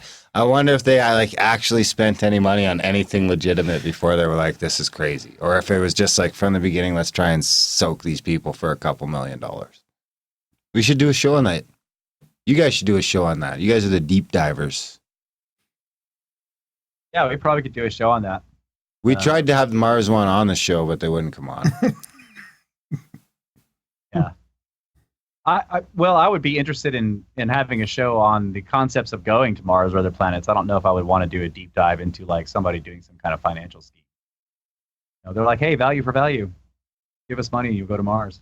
Promise. It doesn't work. Yeah. They had this whole plan. They had this whole CGI thing. It had to cost them thousands of dollars to put this thing together. Go to mars.ca/support. Didn't they come after you for a second round of funding? Oh yeah, probably. Yeah. Yeah, they were emailing. They're like, "Come on, man, $40 more. We might be able to get you back in." Oh no. I did it for the show, Darren. It was all for the show. How about this though? If you could go, like, let's say that Elon Musk is like, "Great America guys, sending you to Mars tomorrow." No. Yeah, you have Well, a if I man. can come back, chance. I don't want to leave. I don't want to leave. Yeah, no, not a back one-way then, I trip. just would go one way. I was just, I wouldn't Yeah. have done it. Now, Right, no, yeah. I won't do it. But let's say there was Just think right now, we'd just be finishing up watching Graham slowly die. Just think how depressing that would be compared to having him on the podcast cracking jokes. But no, let's say that it was Elon was like, it's going to be a round trip. Yeah, Kinda I'd come go. back. Yeah, I'd go. Yeah. But of course, with any trip like that, it's not guaranteed that you Yeah, survive. but, no, but I'd still. I would go. still try it. Yeah. I would. Watching Graham trying to grow potatoes. I think I'd rather. I think I'd rather go to like one of the moons of Jupiter or something. That's what I was gonna say. I'd rather go to the moon than Mars. I mean, Yeah. it's right there. Yeah. I'd go. Just send me to the other side of the moon and let me like drive the freaking Drive the golf rover cart around. Yeah. Yeah. I mean, give me that half track and just. Yeah. And it And the only moon would be fun because it's below a couple G. days Yeah. too, right? Yeah. Yeah, 4 days or something. 4 3-day days, trip. 6 months. Pretty Right. easy choice. Pretty easy choice. Yep. Just think you'd have a And besides, I think there's more to find on the moon, Yeah. really, in terms of Mysteries. our history. Yep. If there's gonna be something to find in terms of intelligent life, I think the most likely place is going to be the moon. what about Europa? It's an outpost. The Europa moon's would an be fantastic, outpost. but that would be really far. The moon's up to something. Yeah. I mean, or it's just all simulation.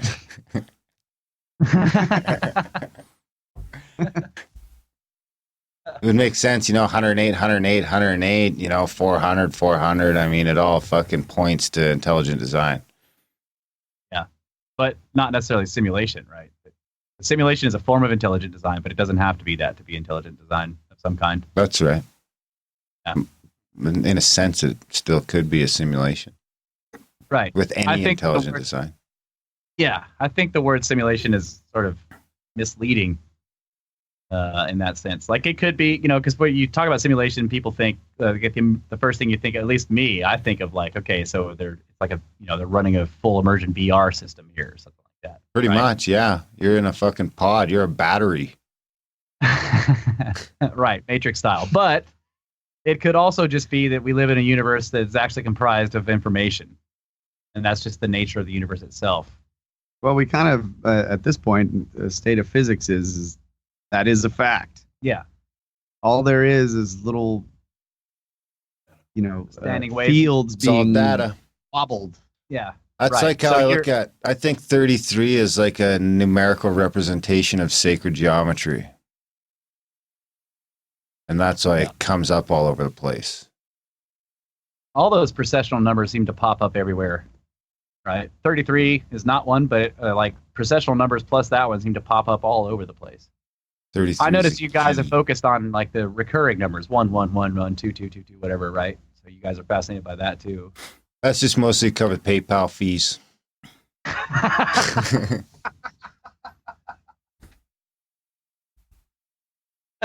Genius, gents. That's right. Pretty genius, Jansen. And I think there's something to that numerology too. And, the numbers in a row entice people maybe to click more, but PayPal fees are about 10%. Yeah, I understand, but I've heard you guys talk about like 1111. Oh, yeah. That's And what I one mean. 1234.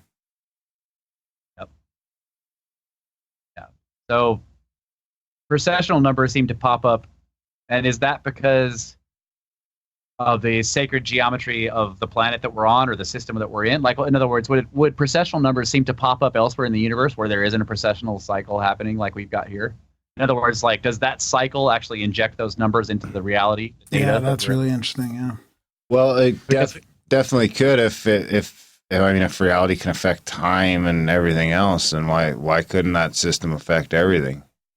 Right. I mean, every system could have its own, like we were just talking about the ether and shit with Adam Apollo, and it's like the whole magnetic field around the solar system could be affecting the ether levels inside here, which could be causing who knows what. Right. So every solar system could be different. Yeah. So being inside of any kind of large astronomical cycle, whatever fundamental numbers are associated with that cycle is injected into the reality that you're in if you're inside that cycle. That's what I'm saying. It's a fascinating. So concept. Can you leave it? Yeah. So if you technically, I guess if I was to leave and go to a different solar system, then I would see those numbers everywhere. Whatever the numbers are that. Do you think you could drink their water and stuff? If it was pure water. Yeah, I wonder if it would be different. I wonder if those precessional number difference are actually changing base reality at some level. Oh man, and that's where the cosmos can actually be that and interdimensional at the same time. Yeah, that's because you can't physically go to any of those places.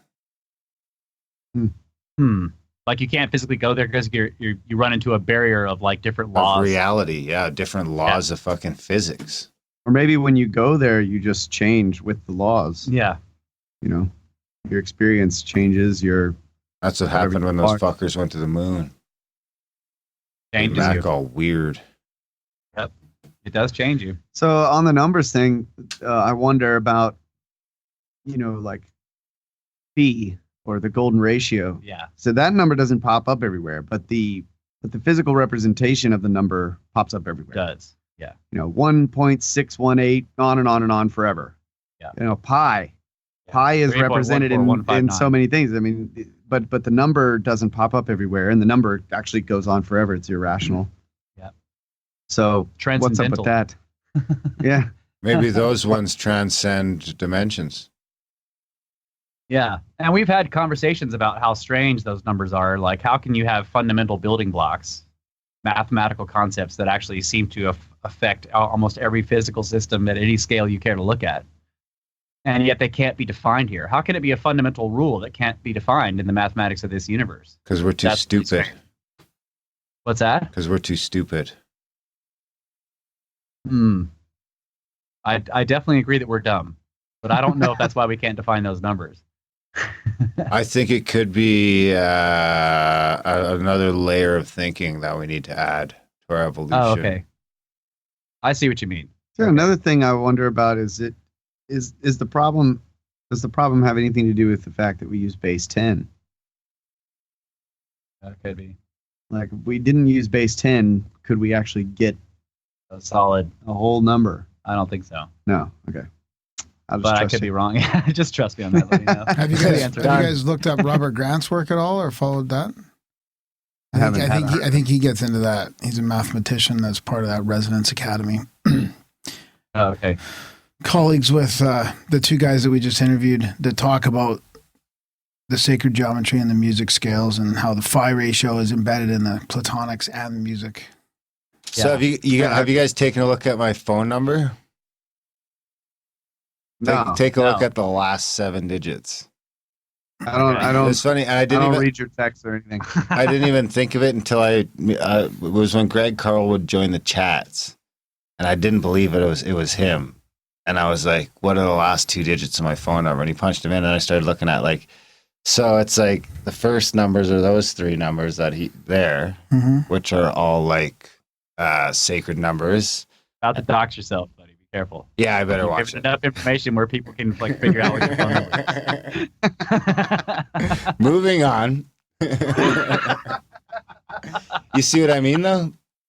This is why you can't do a show without a guest. Yeah, because you just dox yourself and you'd be screwed. Anyway, there's a lot of weirdness going on there. Anyway, yeah, what I else agree with that. I think there is something to the numbers, man. So like the 33 thing that I think there's something to that. And I think that maybe some people know about that, or that the knowledge about why those numbers are important has been preserved.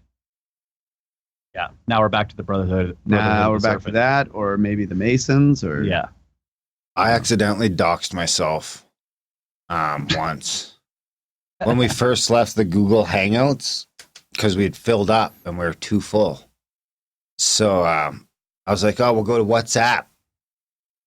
So I started making the WhatsApp group, and it like a bunch of people joined before I realized if you went to the info part, it would give you all the phone numbers. So I was like, holy fuck. So I shut it down, and then I started getting a couple texts. That's how Failed got my number. Oh, wow. And I mean, Failed and I became friends, so it wasn't so bad. But yeah, you got to watch. He super chatted us tonight. Yeah, he did. Failed always super Thanks, chats Failed. us. Every time he catches a live show, he super chats us. He wants to What's see a 2 super chat? shirts a week. It's just a way to support the live stream on YouTube. Oh, okay, cool. Yeah, We don't know where the money goes, but it's in there somewhere. Money is going somewhere. as if we'll ever get out of YouTube. It supports our YouTube premium subscriptions, though, so Yeah. that's a bonus. Going back to what y'all were saying about the audience, the community that you were talking about in the Yeah. beginning. I felt that 100% at Contact at the Cabin. Yeah. Everybody that came there was great.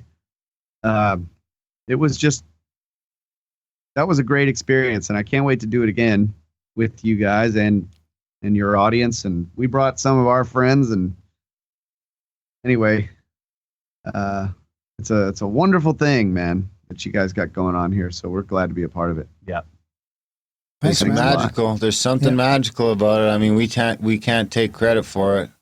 We just fucking show up and and and everything else sort of happened, in a lot of ways. We didn't plan all of it out, Definitely not. It seems like a responsibility in some ways at this point, but I mean, the community sort of just, it came out of nowhere, and I think it's going to be a great time. We're glad to have you guys in it. You fit right in. Yeah, you guys are awesome. And now we're going to go fucking trotting across North America, at least for the next couple of years, checking shit out with cool people.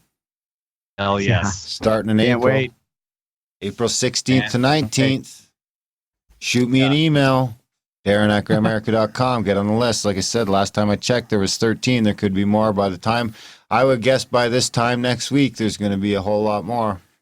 And shoot me an email. I mean, even if you don't have the money right now, it's far enough away that we'll figure something out. If you can give me a $100 deposit or something like that, we'll figure it out. And we'll get you paid up by the time we get there. We got to come up with a deposit here in the next couple of weeks. That's a few $1,000 so we can get the venue secured. And then once we got that, we can trick you guys in for the next couple months. We won't hold your feet to the fire. And then COM 2025, Contact on the Moon. There you go. That's what I'm waiting for. Yes. I thought it was Contact at the Castle first. Sure. Yeah, we're Contact at the Castle's coming. I was actually looking at castles in the UK, and they're cheaper than Elk Lake Lodge. Yeah. It seems. Yeah. So. Yeah, I mean, they're doing the same thing, man. They're doing Airbnb, Yeah. 100%. But some people there just own castles because they've been in their families for so many years. So we definitely need to rent the castle. Yeah. If we're gonna go.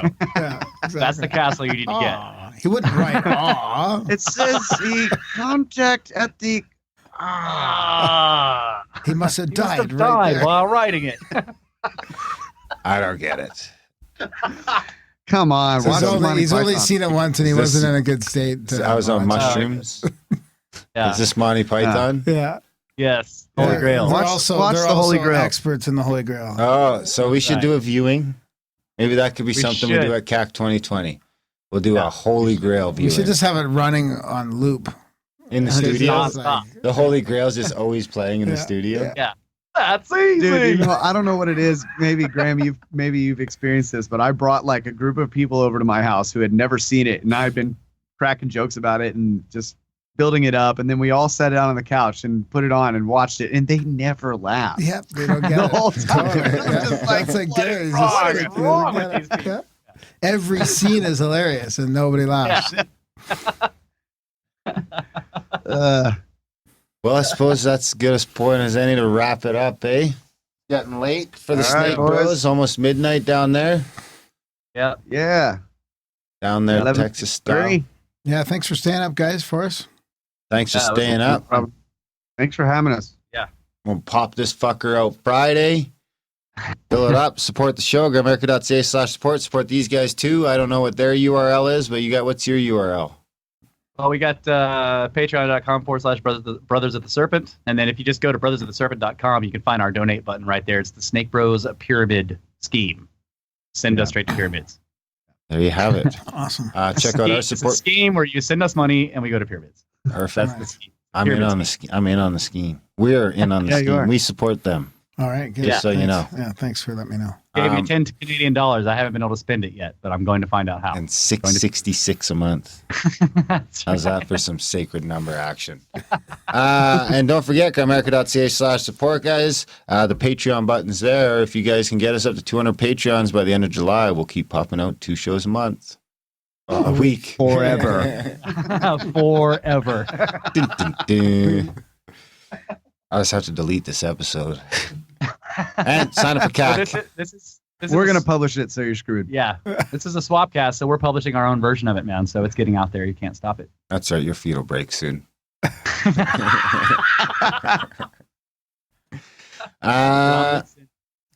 All right. Well, I'm not going to bother playing any jingles. I'm just going to shut it down. All right, boys. Thanks, Thanks, guys. Appreciate it. Had a All right, blast. see you Good guys. night. Right on. Right on.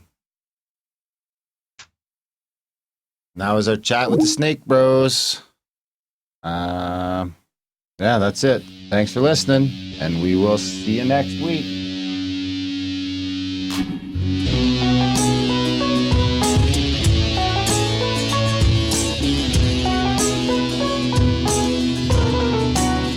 Your mind's on fire, all the color red in a blue lagoon. In a storm in Bermuda, you've dive bombed into a seashell swoon. Maybe your easiest dreams make sweet perfume.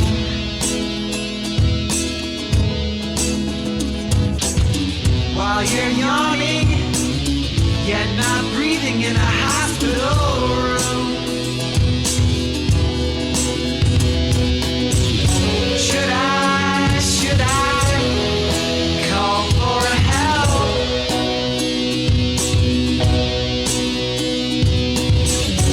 We are drowning in this ocean swell. Let's start from scratch. Quit living these lies and become unattached. The idea of some far-off future is the fuel for your